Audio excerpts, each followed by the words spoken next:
El mensaje de Sardis dice así en el capítulo 3 de Apocalipsis. Dice: escribe el ángel de la iglesia en Sardis, el que tiene los 7 espíritus de Dios y las 7 estrellas, dice esto: yo conozco tus obras, que tienes nombre de que vives y estás muerto. Sé vigilante, afirma las otras cosas que están para morir, porque no he hallado tus obras perfectas delante de Dios. Acuérdate pues de lo que has recibido y oído, y guárdalo. Arrepiéntete, pues si no velas, vendré sobre ti como ladrón, y no sabrás a qué horas vendré sobre ti. Pero tienes unas pocas personas en Sardis que no han manchado sus vestiduras, y andarán conmigo en vestiduras blancas, porque son dignas.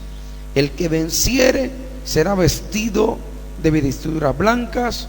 No borraré su nombre del libro de la vida, y confesaré su nombre delante del Padre y de los ángeles, y delante de sus ángeles.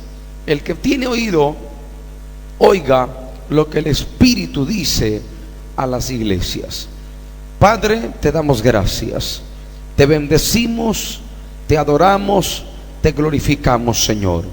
Señor amado, toda honra, toda gloria es para ti.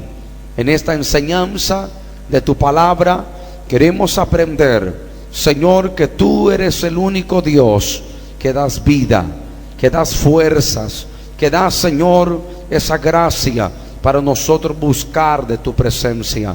Espíritu Santo, bendícenos, bendícenos, bendícenos en estas 2 reuniones. Espíritu de Dios, Espíritu de Cristo, te pedimos ahora que te compadezcas de nosotros cada momento, de cada uno de los que estamos en este culto y de los que no han venido hoy, pero vendrán por la noche y todos los días, en el nombre de Jesús.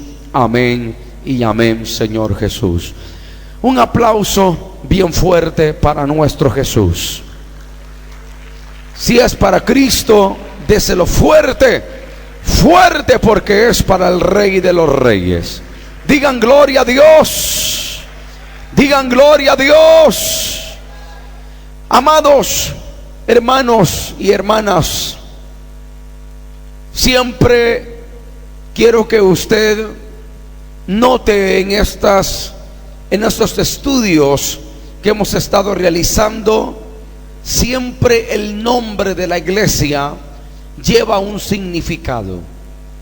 Hemos hablado de las diferentes iglesias y el diferente significado que han tenido los nombres de estas congregaciones, cómo se han titulado. Pero este nombre de esta iglesia es una conclusión del nombre de la iglesia Sardis. Sardis significa aquellos que salieron fuera. Eso es lo que se le da el significado de la palabra Sardis: aquellos que salieron fuera. Digan gloria a Dios. Quiero contarte un poco acerca de la historia de esta iglesia. ¿Por qué siempre se le da, siempre tiene que ver el nombre o el significado del nombre de esta iglesia? Por ejemplo, Sardis dice aquellos que salieron fuera. Esto es lo que pasó en Sardis. Digan gloria a Dios. Amados, quiero hablarte acerca de la historia de esta iglesia un poco. Y en Sardis, ¿por qué se le da este significado de aquellos que salieron fuera? Porque en el 31 de octubre de 1517, creo que ustedes han escuchado hablar de un hombre que ha sido muy renombrado en nuestra era cristiana, y es Martín Lutero. ¿Quién ha escuchado hablar de este hombre? Martín Lutero es uno de los pioneros, es uno de los hombres que en el mejor momento fue levantado por el Señor. ¿Por qué digo en el mejor momento? Porque en ese tiempo de 1510, 1515, 1517, a donde Martín Lutero, él levanta las 95 tesis. Pero te voy a hablar un poquito de Martín Lutero. De repente usted solamente ha escuchado hablar del nombre, pero no sabe quién era Martín Lutero. Martín Lutero era un monje. Un monje es una clase, hermanos, de, vamos a decir así, de jerarquía católica. Voy a hablarte así, de nivel católico. ¿Qué es un monje? Monje es una persona que, hermanos, hay dos tipos de monje. Está el monje blanco y el monje de vestidura negra. Digan gloria a Dios. Ponga atención a esto. Martín Lutero fue un hombre que siempre, desde su niñez, él siempre quiso servir a Dios, pero servir a Dios como Dios quiere. Digan gloria a Dios. Martín Lutero, desde su pequeñez, él quiso ser un profesional. Quiso, a pesar de las luchas, de las pruebas que él pasó, hermanos, en su infancia. Pero este hombre, hermanos, él llegó a ser monje. Primero monje blanco, que monje blanco es una categoría por decir, voy a decirte así, de un nivel bajo. Voy a hablar así. Un monje blanco es alguien de un nivel bajo, pero él luchó y llegó a ser un monje de vestidura negra. Un monje de vestimenta negra es una persona directamente que se dedica, entre paréntesis, en la iglesia católica, hermano, directamente al Señor. Por eso digo entre paréntesis, una persona dedicada a Dios. Ellos dicen una persona dedicada.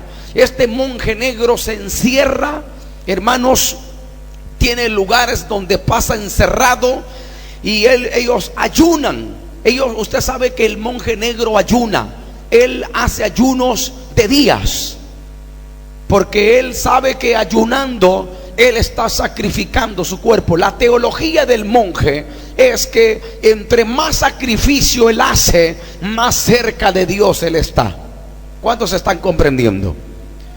Entonces Martín Lutero era un monje negro, y él entre más sacrificios hacía, más ayunaba. Él hacía ayunos largos, hermano, no comía, no bebía. Entonces, si este hombre, hermano, se sacrificaba porque él quería estar cerca de Dios siempre. Tanto es que el monje negro se mutila. Por sacrificio, ellos se mutilan su cuerpo. Ellos se golpean, se azotan, hermanos, se hieren, hermanos, se golpean, y ellos creen que por eso ellos están matando la carne para poder acercarse a Dios en espíritu. Digan gloria a Dios. Eso era Martín Lutero, un hombre que ansiaba, anhelaba, tenía un deseo de estar cerca de Dios. Y él decía: el trayecto de mi vida yo la voy a dedicar totalmente para Dios. Y él ahí estuvo hasta que un día el anhelo grande de él era llegar al Vaticano. Digan gloria a Dios. Llegar a Roma, porque él no se creció en Roma. Digan gloria a Dios. Entonces eligieron a aquel monje para, hermanos, hacer una misión en Roma y ir allá delante del Papa. Digan gloria a Dios.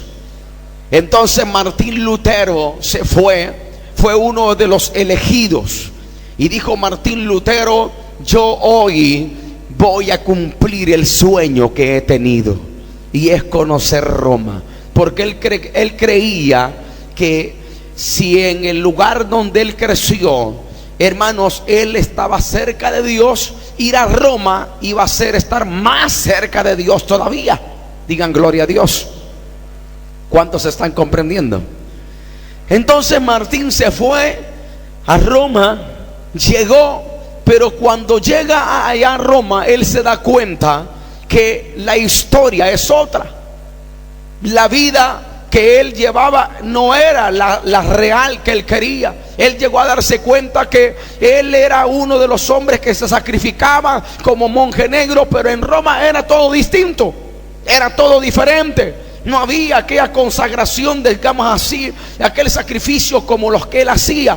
Entonces, hermano, un día, estando Martín Lutero, hermano, en Roma, ya ahí, hermano, aleluya, en este lugar, él estaba ahí cuando él comenzó a leer la Biblia. Aquel hombre comenzó a hacerse preguntas, porque él no se sentía bien. Él lloraba, según la historia de Martín Lutero. Él lloraba y le decía: Dios, yo quiero estar cerca de ti, yo quiero conocerte a ti, yo quiero vivir contigo por la eternidad. No quiero tener contacto ni con el humano, ni con los hombres, ni con la mujer, ni con nadie. Solamente quiero vivir para ti. Y un día el Señor se reveló a Martín Lutero a través de la Biblia Sagrada. Martín Lutero llegó a escudriñar las escrituras y comenzó a tener una mentalidad diferente. Él comenzó a decir: no, todo lo que yo estoy haciendo no tiene sentido, porque lo que yo hago es una cosa y lo que la Biblia dice que Dios es otra. Digan gloria a Dios. Por eso es que siempre el catolicismo siempre trató la manera de cerrar el libro, selló el libro. ¿Cuál libro? La Biblia. Usted es testigo de eso. Siempre se selló. Siempre te mostraron un catecismo. Siempre te mostraron 22 dogmas que no tienen fundamento en la escritura, en la Biblia. Los dogmas son los fundamentos de la Iglesia Católica, pero no tienen ni uno, tiene fundamento, hermano, bíblico. Digan gloria a Dios. Entonces a la gente nunca le dieron una Biblia, nunca le dijeron escudriñe la palabra, nunca le dieron. En cambio, en esos tiempos se selló, se cerró, hermano, no se permitía. Digan gloria a Dios. No se dejaba que una persona, hermano, así tuviera lo que es un libro para estudiar, una Biblia. Por eso, hermanos, aleluya, la gente ignoraba. Entonces Martín Lutero tomó la Biblia y comenzó a escudriñar la palabra. En ese tiempo, en el 1517, cuando Martín Lutero se dio cuenta de aquella situación, mi amado hermano, se fue a la iglesia de Wittenberg, hermanos, y puso, hermanos, las 95 tesis. Hermanos, por eso es que a los cristianos se les llama protestantes. ¿Usted ha escuchado hablar de los protestantes? ¿A cuántos se les dice tú eres un protestante? ¿Y sabe de dónde viene esa palabra protestante? Viene de los 95 tesis que puso Martín Lutero en la iglesia de Wittenberg. Él comenzó a poner durante 33 años, hasta 1550. Él comenzó, hermanos, y enfrentó al propio Papa del Vaticano y comenzó a decirle y comenzó a protestar en contra del catolicismo y comenzó a predicar, hermano, la reforma. Comenzó a predicar el evangelio de que salva, el evangelio que perdona pecado, que es Cristo que murió en la cruz y que también resucitó, y que Él es el único que puede perdonar, Él es el único que puede salvar. Si tú lo crees, dale un fuerte aplauso y da un gloria pero bien fuerte. Martín Lutero abandonó abandonó la sotana negra, dejó de ser monje negro. Martín Lutero se hizo un hombre con vestiduras blancas. Digan gloria a Dios. porque renunció, protestó, hermanos, totalmente a lo que él sabía que no servía. Él protestó, puso 95 tesis, 95, hermanos, protestas en contra del catolicismo. Y él se volvió y comenzó a predicar y comenzó a hablarle. Mucha gente comenzó a perseguirlo. Sabes, hermano, ese hombre, no creas que era fácil en ese tiempo, ni en ningún momento levantarse contra el imperio romano, principalmente estar dentro del Vaticano. Martín Lutero se decidió, y en el tiempo de Sardis, por eso la palabra Sardis quiere decir los que salen fuera, los que salieron fuera. ¿Por qué? Porque en ese tiempo que Martín Lutero predicó, hermanos, mucha gente salió del catolicismo y se vino al evangelio. Digan gloria a Dios. Mucha gente, hermanos, comenzó a predicar. Martín Lutero comenzó a hablar, hermano, de Dios, comenzó a hablar de Cristo. Y así fue como la iglesia comenzó, hermanos, aleluya, a ser predicada en ese tiempo. ¿Cuántos dicen gloria a Dios? Solamente que te tengo una noticia. Este hombre y muchos nombres que te puedo mencionar de hombres que en esos tiempos impactaron, ellos lucharon por sacar totalmente el pueblo de la ignorancia a la verdad. Por eso, una de las primeras cosas que el Señor menciona, y quiero tocar este punto ya que estoy hablando de esta historia de Martín Lutero. En el capítulo 3, verso 1 dice: escribe al ángel de la iglesia en Sardis, el que tiene los 7 espíritus de Dios y las 7 estrellas, dice esto. Siempre el Señor se menciona con un saludo, y Él se menciona que el que tiene los 7 espíritus y las 7 estrellas. Las 7 estrellas son los 7 mensajeros. Las 7 estrellas son los mensajeros de Dios, los predicadores. Digan gloria a Dios. Los que enseñan la palabra. Martín Lutero en ese tiempo fue una de las estrellas que iluminó en medio de las tinieblas. Digan gloria a Dios. Este hombre, a pesar de toda la lucha, de toda la prueba que confrontó, no tuvo temor, no tuvo miedo, y predicó el evangelio, predicó, hermanos, la palabra. Pero, hermanos, volvió mucha gente a Dios, solamente que muchos, entre algunos, hermanos, hicieron lo que era en verdad lo conveniente, pero otros solamente recibían el nombre de ser cristianos, pero no lo eran. Diga gloria a Dios. Vamos a seguir un poco más. Entonces Martín Lutero, él protestó. Digan gloria a Dios. Protestó, hermanos, con las 95 tesis de 1517, el 31 de octubre de esta fecha. Y entonces siguió, hermanos, siguió el apogeo en la iglesia de Sardis, en una iglesia a donde era un centro comercial, a donde había mucha industria textil. Se dice que allí fue el primer lugar donde se inventó el arte de teñir la lana. Digan gloria a Dios. Además, esta ciudad de Sardis era una ciudad muy rica. Había mucha plata, la gente tenía muchas posesiones. Era gente, hermanos, de buen cuido, gente también de buen dinero.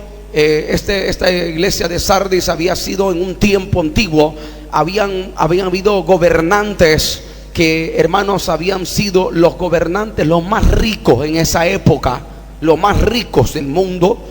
Hermanos, había mucho oro, tenía muchas cosas muy buenas. Era una ciudad asentada donde tenía murallas de roca alrededor de ella. Estaba muy amurallada.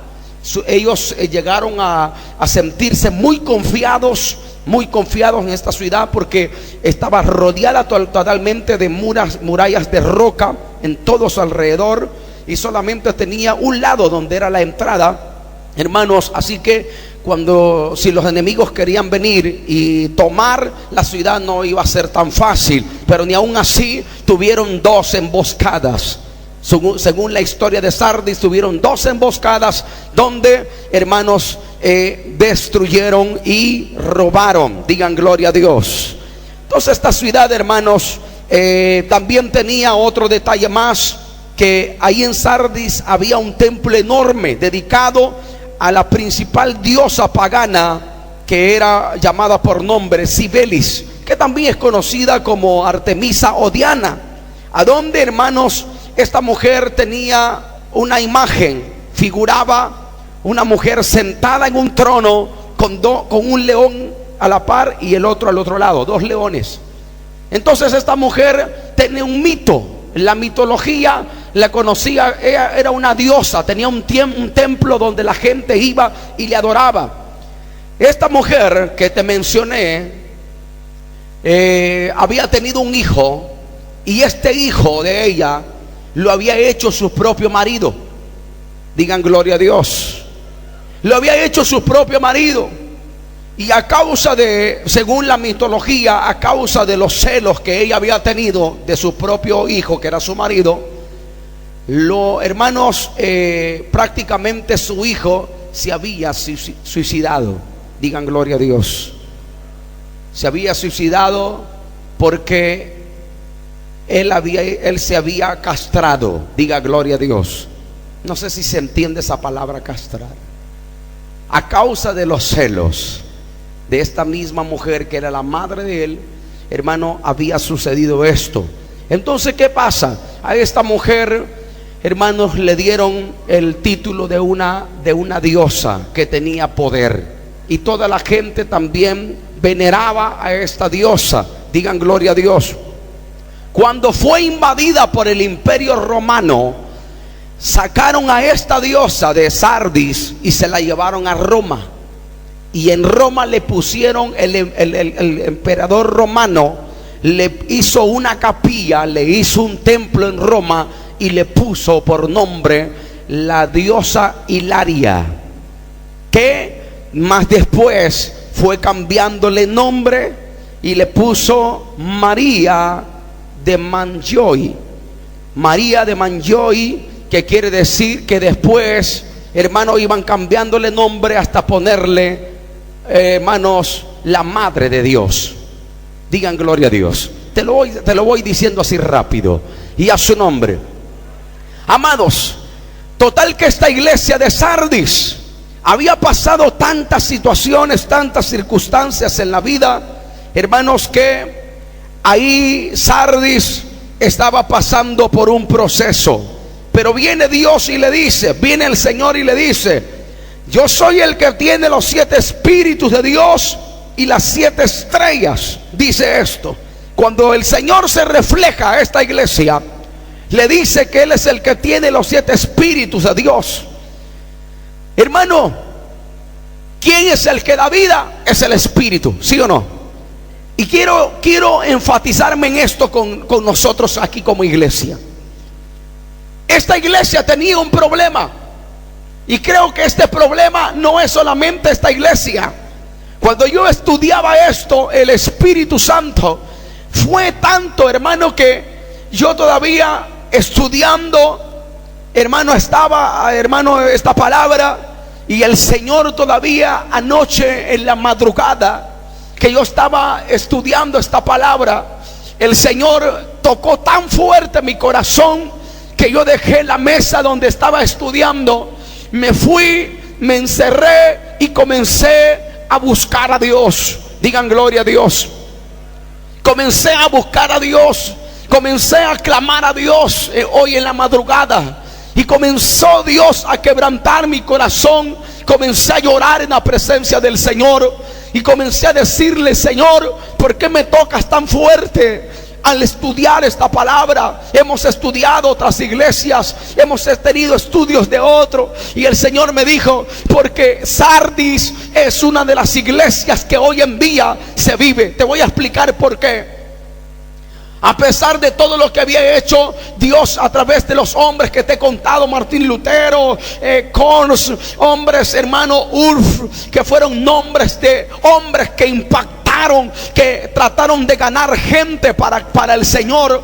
Hermano, esta iglesia se decía que era una iglesia viva. Pero más adelante en el capítulo 3 le dice el Señor: tú eres una iglesia muerta. Y a su nombre. ¿Sabes por qué? Porque esta iglesia creía que porque se movía quizás a un evangelismo, o porque quizás hacíamos una campaña en la iglesia, o quizás porque nosotros cantamos, o quizás porque nosotros decimos hacer un ayuno, o porque quizás nosotros decimos repartir un volante, nosotros estamos vivos espiritualmente. Pero quiero decirte que todo esto Dios me lo aclaró y me dijo: no, esta iglesia aparentaba ser una iglesia viva, pero era una iglesia muerta. Ellos aparentaban tener un evangelio de verdad, pero tenían un evangelio de mentira. Ellos aparentaban con sus acciones, creían que las obras que ellos hacían eran buenas delante de mí, pero las obras eran malas. Y a su nombre. Una iglesia no es viva por los eventos que hace. Una iglesia no es viva por el trabajo que hace. Una iglesia es viva cuando el Espíritu de Dios está en la iglesia. Una iglesia es viva cuando el Espíritu Santo de Dios está en medio de nosotros, iglesia. Da gloria, iglesia. Una iglesia es viva cuando Dios está en medio de nosotros. Usted tiene que aprender, yo tengo que aprender. No es por lo que nosotros hacemos. Por eso el Señor se enfatizó muchas veces en mostrarnos la tan importancia que es tener al Espíritu Santo en nosotros.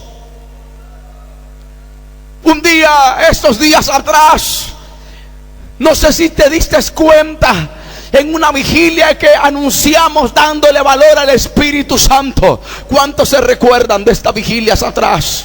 Quizás usted solamente oye, quizás usted no sabe, no le ha puesto atención, pero el Señor me ha dicho, el Señor me ha hablado la condición de nosotros. Dios habla conmigo por misericordia, y Él me ha dicho: mi siervo, la iglesia de Sardis solo era una apariencia, era de fuera, pero por dentro estaban secos, por dentro estaban muertos, por dentro estaban solo una calavera, no tenían vida, porque mi espíritu, me dijo el Señor, se había apartado de ellos. Mi espíritu no estaba en ellos. Por eso yo, cuando saludo a esta iglesia, me refiero al que tengo los 7 espíritus de Dios. Cuando Dios habla de espíritu, habla de vida. Cuando Dios habla de espíritu, habla de vida. Cuando Dios habla de espíritu, habla de verdad. Cuando Dios habla de espíritu, es que en verdad le glorifiquemos, le alabemos, le exaltemos de un corazón puro y sincero. Y a su nombre. La iglesia en este tiempo, mi amado, está pasando un proceso que aparenta ser una iglesia viva. Misericordia yo pido en esta tarde, en este púlpito. Misericordia pido por tu vida, mi amada hermana, mi hermano. Porque nosotros, hermanos, muchas veces creemos tener, hermanos, la vida de Dios, pero hemos cambiado muchas veces la vida del Espíritu Santo por la vida del paganismo y del mundanalismo. La iglesia de Sardis era una iglesia que decía estar viva, pero estaba muerta. La iglesia de Sardis decía que tenía vida, pero estaba muerta. Yo conozco tus obras, que tienes nombre de que vives, pero estás muerto. Así le dice el Señor. La palabra muerto en el diccionario, la palabra muerto que aparece ahí en el diccionario, quiere decir, hermano, esqueleto humano. Quiere decir nada más un cadáver. Digan gloria a Dios. Quiere decir cadáver. un cuerpo muerto que ya no es útil ni puede llevarse a cabo nada. Esta iglesia de Sardis estaba muerta, ya no era capaz de producir ni de hacer. Los ojos estaban supuestamente vivos en un sentido espiritual, pero estaban muertos. Digan gloria a Dios. Esta iglesia aparentaba estar viva, pero era una iglesia muerta. No por lo que hacía, porque por lo que hacía, ya te dije, puede aparentar la iglesia que por lo que hace está viva, pero ya el Espíritu de Dios ya no está ahí. ¿Cuántas veces yo te he dicho cuántas personas pueden hablar hasta en lenguas, pero el Espíritu ya no está ahí? ¿Cuántas veces personas pueden cantar, pero el Espíritu ya no está ahí? ¿Cuántas veces personas podemos hasta predicar, pero el Espíritu ya no está ahí? ¿Cuántas veces podemos tener dones de Dios, pero el Espíritu ya no está ahí? Hermano, tenemos que saber si el Espíritu está en nosotros o no está. Si está en la iglesia o ya no está. Tienes que discernir, iglesia. Tienes que saber cuando el Espíritu de Dios está y cuando el Espíritu de Dios ya no está más. Digan gloria a Dios.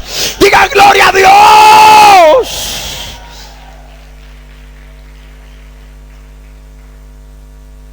¿Qué clase de iglesia somos nosotros? ¿Está el Espíritu o ya no está más? La iglesia aparentaba que estaba viva, pero estaba muerta. Era nada más un cadáver. Y por eso el Señor le dice: sé vigilante, afirma las otras cosas que están para morir, porque no he hallado tus obras perfectas delante de Dios. Porque ellos hacían obras de hombre, obras para hombre y no para Dios.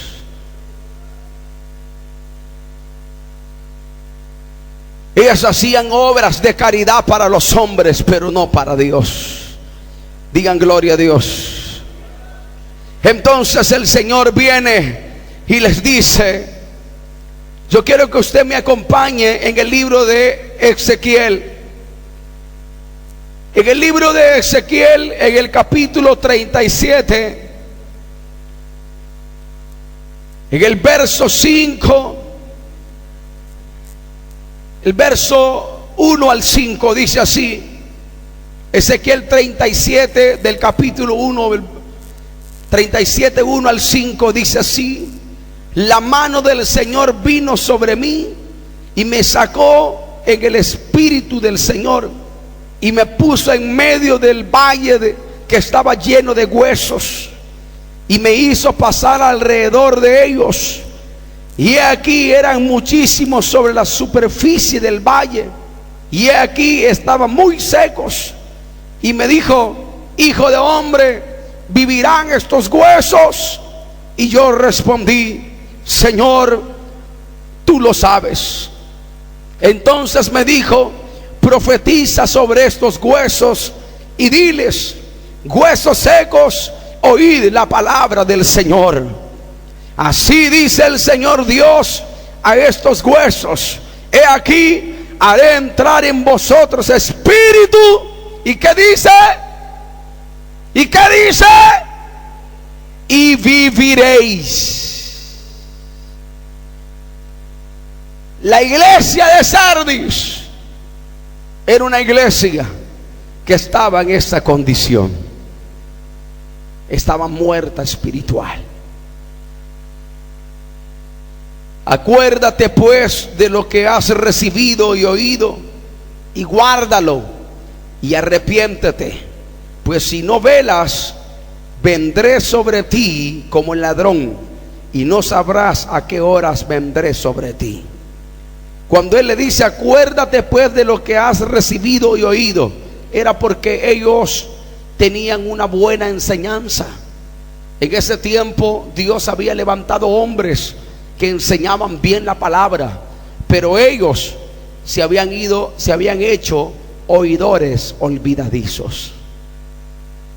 El libro de Santiago nos habla de no ser solamente oidores, sino hacedores de la palabra. Amén, iglesia.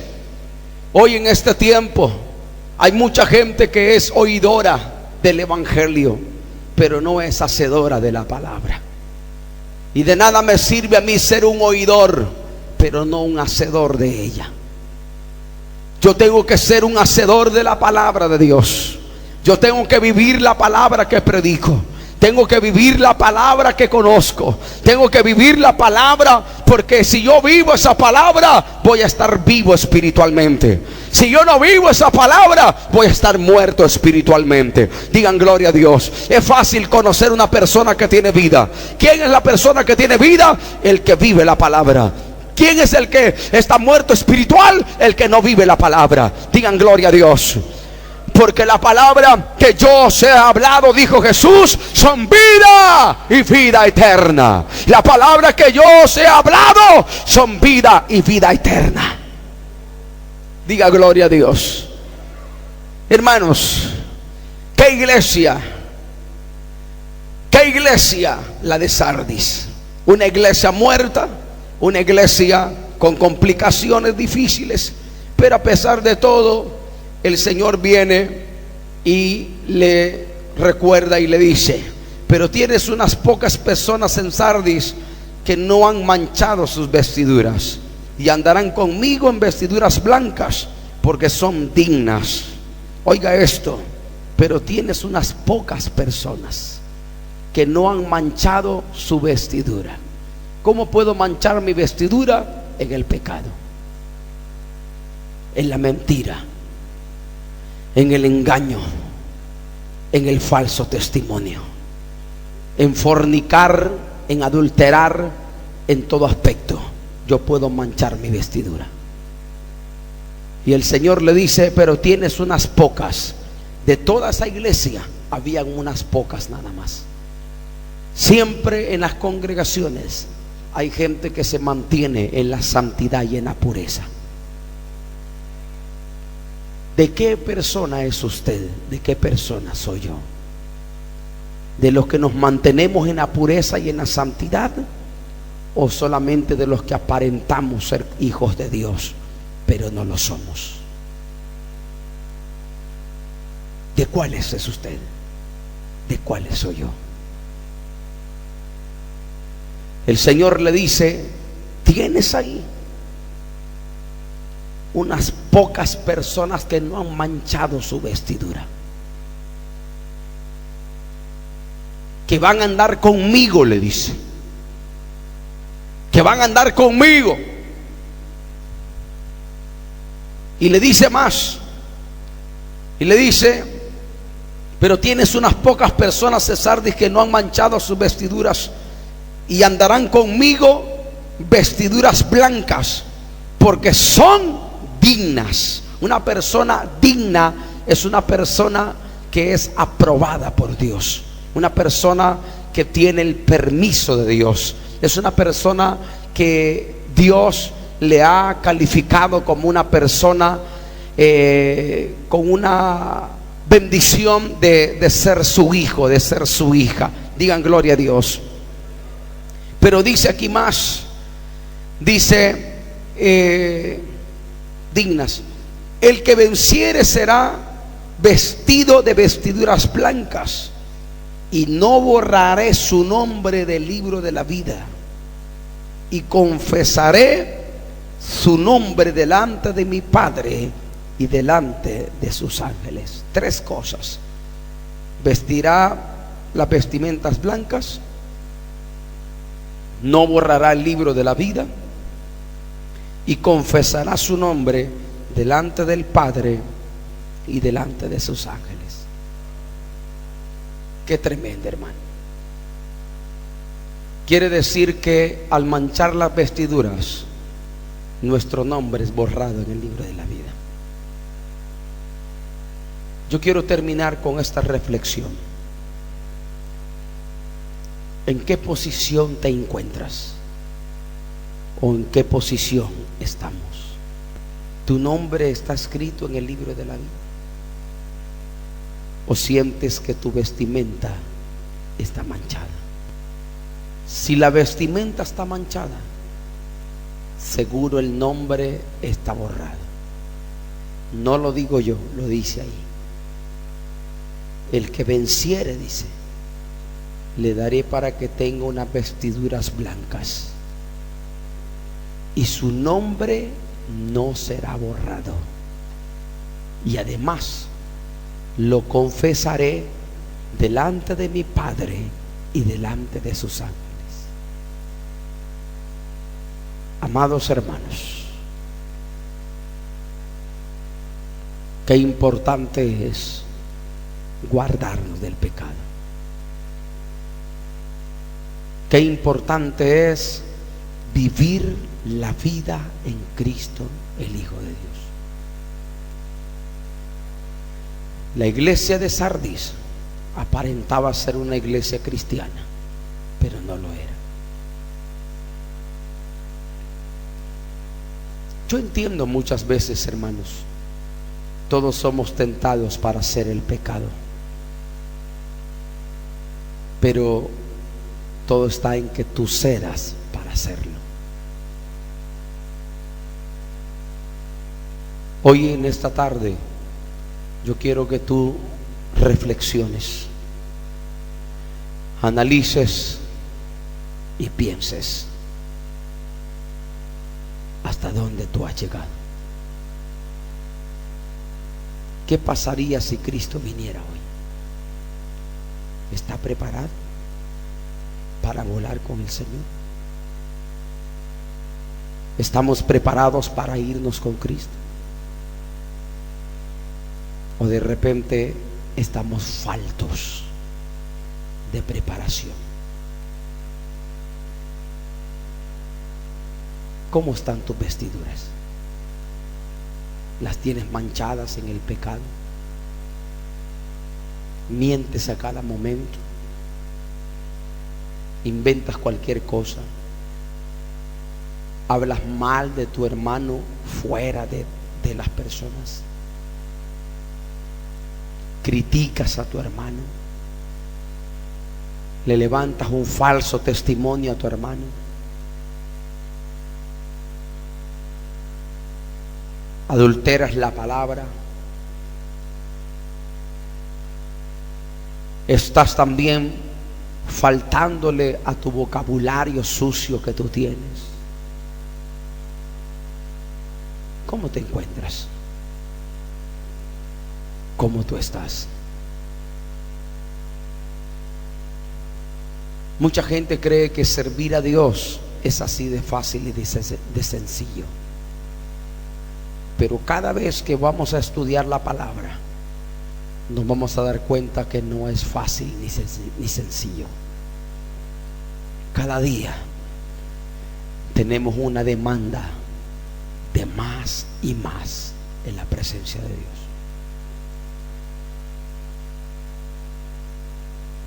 ¿Sabes por qué la iglesia ha menguado? Porque ha menguado espiritual. Yo siempre dije, una iglesia que mengua, que baja espiritualmente en la oración, en el ayuno, en la consagración, en la santidad, es una iglesia que el pecado se mete fácilmente. ¿Por qué la hermana peca? ¿Por qué la hermana hace lo que no tiene que hacer? Porque no busca a Dios. Si tú y yo buscáramos como tiene que ser constantemente, buscando la presencia de Dios, yo estoy seguro que cualquier situación tú estarías en contacto mayormente con Dios. El reino de los cielos no es fácil, así de sencillo que vamos a entrar. En el reino de los cielos hay condiciones para poder entrar, aunque usted no lo crea. La gente cree que en el catolicismo se cree que es por obras, pero no es cierto. No es por obras, es por fe, pastor. Sí, conforme a tu obediencia en Dios. Es conforme a lo que tú hagas en Cristo. Eso es lo que nosotros vamos a hacer. Yo quiero invitarte, iglesia, a que pases aquí al frente. Vengan aquí, vamos a hacer una oración. Vamos a pedirle a Dios que perdone nuestros pecados, que perdone nuestras faltas, que perdone nuestras fallas, porque reconocemos que ante Él nosotros pecamos. Voy a pedirle al pastor Gilberto, no sé si me escucha, para que venga aquí al teclado, por favor, o alguien que esté por acá que toque el teclado.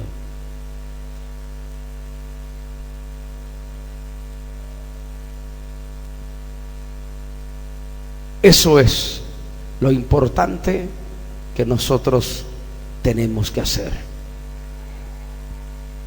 Vengan todos acá. Vengan todos acá.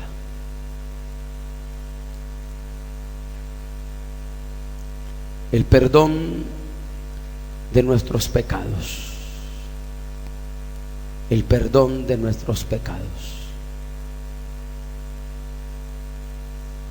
¿Cómo estamos?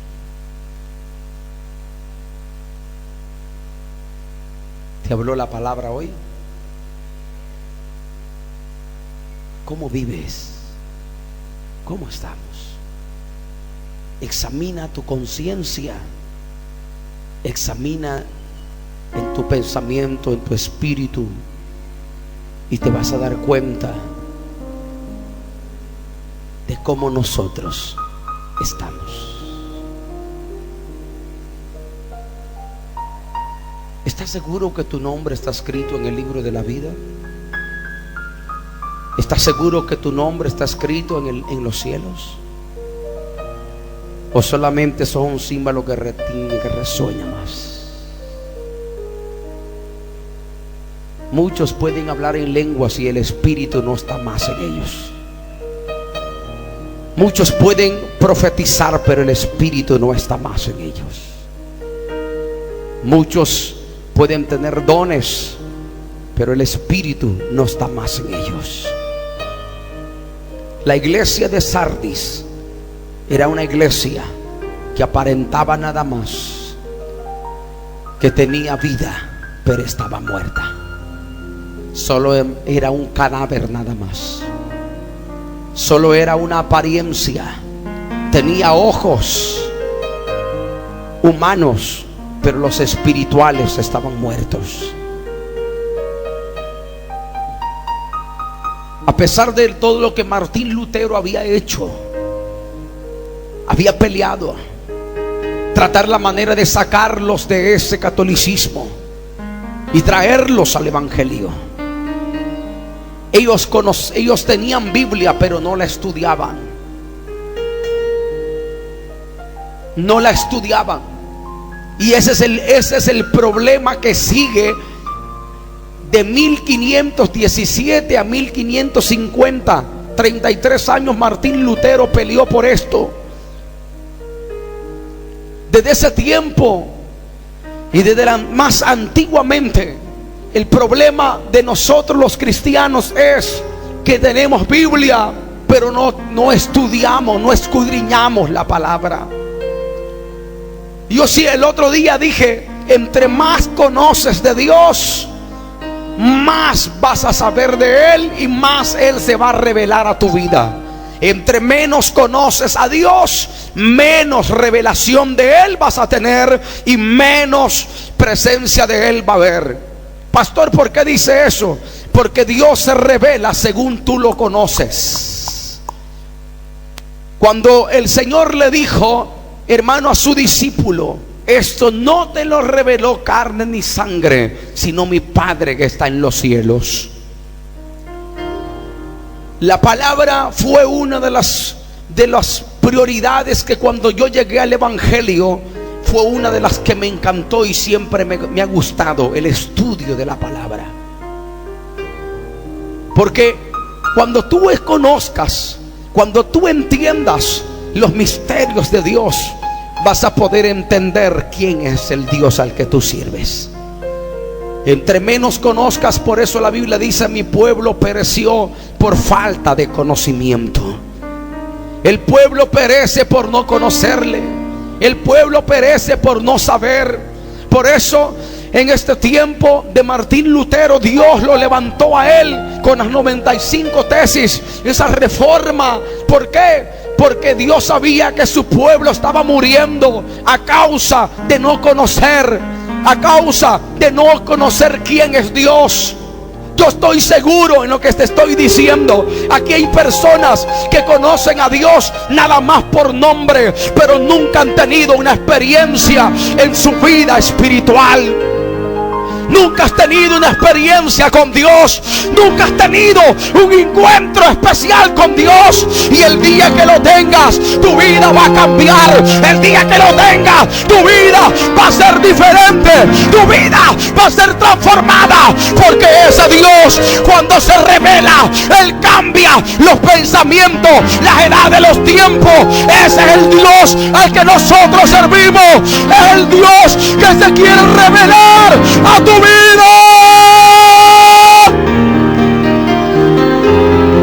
Es el Dios de los misterios. Es el Dios que se quiere mover. Es el Dios que se quiere manifestar en ti.